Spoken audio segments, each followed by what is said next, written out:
वरदाय सुरप्रियाय लंबोदराय सकलाय जगज्जिताय नागाननाय श्रुतियज्ञ विभूषिताय गौरीसुताय गणनाथ नमो नमस्ते।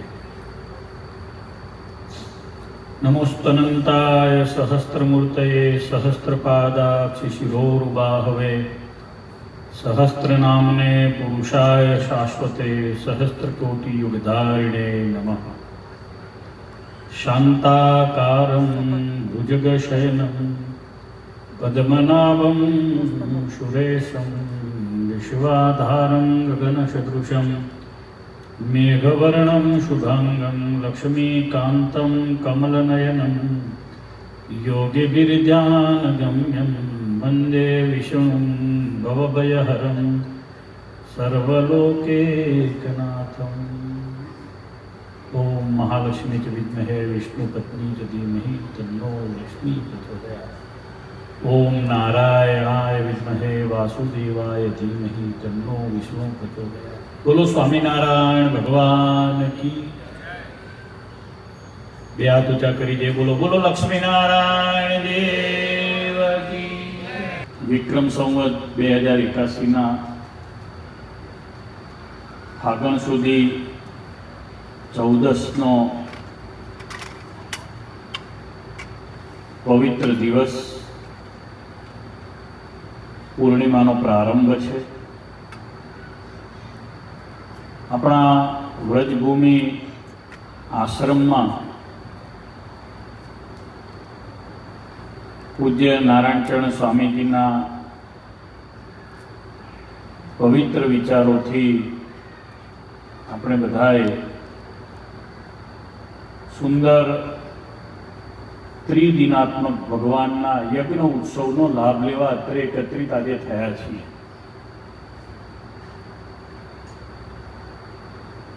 યજ્ઞ છે એ સંતનું જીવન છે। યજ્ઞ છે એ ભગવાનનું સ્વયંનું સ્વરૂપ છે।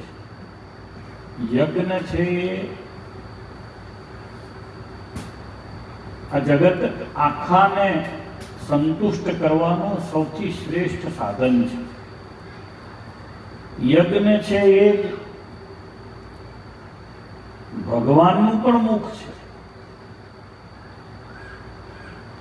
યજ્ઞ સ્વયં ભગવત સ્વરૂપ હોવાના કારણે 3 દિવસ વ્રજભૂમિ વાસ્તવમાં વ્રજભૂમિ બની જશે। કેટલું દિવ્ય સુંદર આ વિચાર છે। સ્વામીએ જેટલી લગ્નની તૈયારી ગ્રહસ્થએ કરવાની હોય ને જે આયોજન વિચારવાનું હોય એના કરતા અનંત ઘણો વિચાર પૈસા સિવાયનો બધો કર્યો છે। જોકે એમનું કોઈ આયોજન ગણતરીની બહાર ના હોય, આપણે બધા એમાં આવી જઈએ, પણ સતત યજ્ઞનો વિચાર આવવો એ પણ જીવનની બહુ મોટી ધન્યતા છે। અગ્નિને પ્રગટાવવા, અગ્નિનું પોષણ કરવું, અગ્નિને શાંત કરવા, અગ્નિને પ્રગટાવવા, અગ્નિનું પોષણ કરવું, અગ્નિને શાંત કરવા, આ તો ભગવાનના જેનામાં આવિર્ભાવ થવાના હોય એ કરી શકે। આ હું માનું છું કે અવતારી કામ છે। સ્વામિનારાયણ ભગવાને સંપ્રદાય શરૂ કર્યો ત્યારે પહેલા જ અહિંસામાં યજ્ઞો કર્યા છે। યજ્ઞ જે સંતનું જીવન છે એને કોઈ પણ પ્રકારના અપ્સ ડાઉનમાંથી મુક્તિ મળે છે એવો મારો અનુભવ છે, કારણ કે હું યજ્ઞ સતત કરું છું, અખંડ યજ્ઞ કરતો હોઉં છું। શનિવારે યજ્ઞ કરવું, આ પૂર્ણ થશે એટલે હમણાં જ અમે ચૈત્ર માસમાં મહાવિષ્ણુ યાગ કરશું, હમણાં જ અમે લઘુરુદ્ર યજ્ઞ કર્યો। યજ્ઞથી તૃપ્તિ જ નથી થતી, अनिल जी यज्ञ से तृप्ति ही नहीं हो रही, बिना यज्ञ जीवन ही नहीं। હવે જેનું જીવન જ યજ્ઞ થઈ જાય છે, જે ભૂમિનો કેટલા જન્મોનો, કેટલા વર્ષોનો તપનો પ્રભાવ હશે ત્યારે આ સુદર્શન યજ્ઞ અહીંયા થાય છે. સુદર્શન યજ્ઞનો જે પ્રભાવ છે તમે માગો એ મળે છે.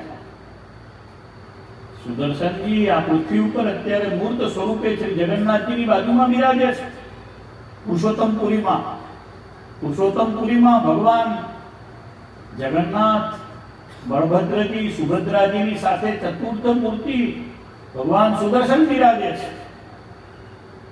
અને નારાયણ કવચમાં સુદર્શનથી શું થાય એનો પ્રભાવ બતાવ્યો છે. કળિયુગના મેલ કપાઈ જાય,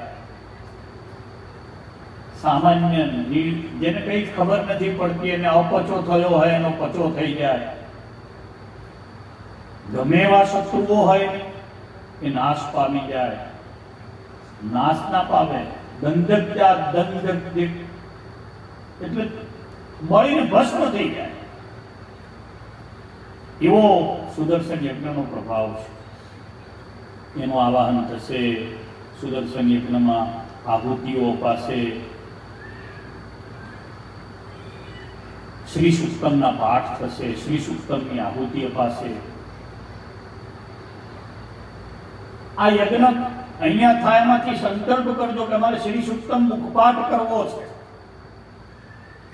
તો એ સ્વામીનો કરેલો યજ્ઞ સાર્થક થઈ જશે. શ્રી સુક્તમ બધા કરજો, છોકરાઓને શીખવાડજો. હું ઘણા બધા સદગ્રહસ્થોને ઘરે જઉં છું તો એમના દીકરા દીકરીઓ, પરણેલી વહુઓ શ્રી સુક્તમના પાઠ કરતા હોય છે. મારું સોશિયલ મીડિયાનું એક તંત્ર ચલાવે છે મારો સહજ કરીને છોકરો. તેને ઘરે ગયો પધરામણીએ, તેની ઘરેથી મનાલી પરણેલા અમારી પધરામણી હજુ તો સ્ટાર્ટ થઈ. અમે પધરામણી સ્ટાર્ટ કરીએ એટલે આજ મારે ઓરડે રે આવ્યા વિનાશી એમ શરૂ કરીએ ભગવાનનો પાઠ. તો અંદરથી શ્રી સુક્તમનો પાઠ શરૂ થયો. હિરણ્યવર્ણામ હરિણીમ સુવર્ણ તત્સ્વિધામ ચંદ્રામ હિરણ્યમ લક્ષ્મીમ જાત વેદો મહાવહ એમ કરીને એને શ્રી સુક્તમનો પાઠ શરૂ કર્યો. હું આશ્ચર્ય પામ્યો, આવું પણ હોય? હા હોય. અત્યારના જમાનાની, હમણાં હજુ તો કમ્પ્યુટર એન્જિનિયર થયેલા છોકરાઓના ઘરવાળાની વાત કરું છું. તો એ જે લક્ષ્મી આપણી પાસે આવીને જાય છે એને નહીં જવા દેવા માટેનો આ કાર્યક્રમ છે. લક્ષ્મી મને બધા આમીની એ પાછા લક્ષ્મીજી કેવા છે તો હિરણ્યવર્ણામ હરિણીમ અશ્વમધ્યામ રથમધ્યામ હસ્તિનાદ પ્રમોદિની, જેને હાથીનો ચિત્કાર ગમે છે. અલક્ષ્મી જે ભંગાર લક્ષ્મી છે, જે કોઈનું કાટલું કરીને આવેલી હોય, ટોપી ફેરવીને આવેલી લક્ષ્મી છે, બીજાનું ખોટું કરીને લીધેલી લક્ષ્મી છે. કીધા હતા ત્રણને લઈ આવ્યા બાર, એ નાશ પામી જાય. ધનવાન બનીએ, લક્ષ્મી ભરે. સ્વામીએ બહુ દિવ્ય વિચાર કર્યો. મને કીધું તું આશીર્વાદ આપજો. એટલે મેં કીધું જ્યારે ટાઈમ હશે ત્યારે શ્રી સુક્તમ ઉપર વાત કરશું. અત્યારે બહુ લાંબી વાત નથી કરવી, પણ ભગવાનને પ્રાર્થના કરું કે અહીંયા જે બધા બિરાજમાન છો એ જ્યારે તમે અહીંયા બેસો ત્યારે તમે બહુ દિવ્ય શ્રી સુક્તમ જોડે કાઢીને બેસજો. ઘણા ફોન અત્યારે મારો પ્રવચન ચાલે છે જે સમજવા જેવું છે, સાંભળવા જેવું છે, છતાંય ફોન મૂકી ના શકતા હોય એવું પણ બને. ઇમ્પોર્ટન્ટ ફોન એમ કરીને લઈ લેતા હોય, પણ આનાથી વધારે ઇમ્પોર્ટન્ટ કંઈ છે જ નહીં જીવનમાં. એટલે શ્રી સુક્તમ કાઢજો, એના પાઠ કરજો, મંત્રોના પાઠ કરજો. અહીંયા બેસો એટલો ટાઈમ ઓમ નમો ભગવતે વાસુદેવાય, બીજું કંઈ ના આવડે તો એ મંત્રનો જાપ કરજો. એ ના આવડે તો લક્ષ્મીજી માતાજીનો હું જે મંત્ર બોલ્યો, જે લક્ષ્મી ગાયત્રી છે, અથવા તો ભગવાન વિષ્ણુનો જે વિષ્ણુ ગાયત્રી છે એ કરજો. ઓમ નારાયણાય વિદ્મહે વાસુદેવાય ધીમહિ તન્નો વિષ્ણુ પ્રચોદયાત. ઓમ મહાલક્ષ્મી વિદ્મહે વિષ્ણુ પત્ની ધીમહિ તન્નો લક્ષ્મી પ્રચોદયાત. આ શ્રી લક્ષ્મીજીના પાઠ છે, એ કરજો બેઠા બેઠા. ફોન સાયલેન્ટ કરી દેવાનો, કશું અહીંયાથી જતું નથી રહેવાનું. આપણું ઘરવાળી નહીં જતી રહે, છોકરા નહીં જતા રહે, અને ક્યાંય હતા એમ ખાતા. માની લો કે જાય છે તો ચંપલ એ કંઈ જતા નથી રહેવાના, જમવાનું પણ ટાઈમે મળી જવાનું છે. છેલ્લે આગ્રહ કરીશ કે હું જે બોલ્યો છું એને બરાબર ધ્યાનપૂર્વક જોઈ અને હૃદયસ્થ કરીને બધા પાઠ કરજો. સ્વામીજીનો જે હેતુ છે તમને બધાને ભગવાનમાં જોડવા, એના માટેનો આ દિવ્ય કાર્યક્રમ છે. આ બહુ અક્ષીર ઉપાય છે. અહીંયા હમણાં હોલિકાના તમે બધાએ દર્શન કર્યા. તમે જુઓ તો ખરા કેવી દિવ્ય હોલિકા છે. એ જ્યારે શરૂ થયા એને પ્રગટાવ્યા ત્યારે નારાયણ કવચનો પાઠ થયો. છોકરાઓએ પાઠ કર્યો, ધોતાંગરી પાણી ચન્ય સપવિત્ર ઉદંગુ પ્રકૃત સ્વાંગ કરન્યાસો મંત્રાભ્યામ વ્યાખ્યત સૂચિ, એમ કરીને છોકરાઓએ નારાયણ કવચનો પાઠ કર્યો. જે સંગીતજ્ઞ આવ્યા છે એમણે ઓમ નમો ભગવતે વાસુદેવાયનો પાઠ કર્યો, એ તો બરાબર, પણ એક મહાન મંત્રનો પણ જાપ કર્યો. ઉગ્રમ વિષ્ણુ મહા ઉગ્રમ વીરમ મહાવિષ્ણુ ગલંતમ સર્વતોમુખમ ભીષણ ભદ્રમ मृत्यु मृत्यु नमाम्य। ये जो मंत्र है ना, भगवान ब्रह्मा जी ने जब जगन्नाथ जी की प्रतिष्ठा किया, भगवान जगन्नाथ जी जहाँ पर पुरुषोत्तमपुरी में विराजमान थे, उनके हृदय कमल में अंगुष्ठ रख करके 1000 बार ब्रह्मा जी ने खुद ने ये मंत्र का जाप किया और आवाहन किया, तब भगवान जगन्नाथ प्रकट हुए। तो ये आ मंत्र अहींया बोलायो, आ तमारा बधाईनुं ने मारुं ने आपणा बधाईनुं बहु मोटुं पुण्य छे के आवा मंत्रोच्चारनी साथे अहींया दिव्यता प्रगटी रही है। आ भूमि धन्य है, આપણે બધા ધન્ય છે। થેન્ક યુ નાનચંદ સ્વામીને કહીશું, ખાલી આપણે હાથ ના જોડીએ, આવા સંતને વંદન કરીએ, થેન્ક યુ કહીએ। અને બધાને ટાઈમ પણ નથી ને બધાને ટાઈમ છે જ પાછો, આ સિવાય બીજું કરવાનું છે શું? મનુષ્ય દેહની સાર્થકતા જ આમાં છે કે જ્યાં યજ્ઞના દર્શન થાય। તમારા બધાની સદલક્ષ્મી આમાં વાપરજો, યજ્ઞો કરાવજો, સતત યજ્ઞ કરતા રહેવા, દેવું કરીને પણ યજ્ઞ કરાવો, દેવું કરીને પણ યજ્ઞ કરાવો। ભેટ લઈએ છીએ, દેવું કરીને લઈએ છીએ, ઘરવાળી લાવીએ છીએ, ત્યાંથી સોનું ઉછીનું પાછું કરે, પેટ માટે અને કોટ માટે અને પેન્ટ માટે વાજા બેન્ડ પણ ઉછીના કરી લાવીએ છીએ।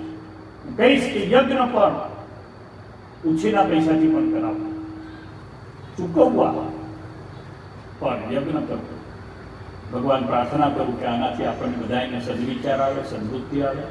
શ્રી લક્ષ્મીનારાયણ દેવજી અહીંયા વિરાજમાન થયા છે, એની બધાએ આપણા સૌ પર કૃપા રહે એવી તમારા સૌ વતી હાથ જોડી પ્રાર્થના કરું છું। હે લક્ષ્મીનારાયણ દેવ, જેનો જેવો સંકલ્પ હોય એવો આ દિવ્ય સુદર્શન યજ્ઞમાં તમે પૂર્ણ કરજો એટલી પ્રાર્થના કરીને વિરમું છું। શ્રી લક્ષ્મીનારાયણ દેવની, સ્વામિનારાયણ ભગવાન નમઃ।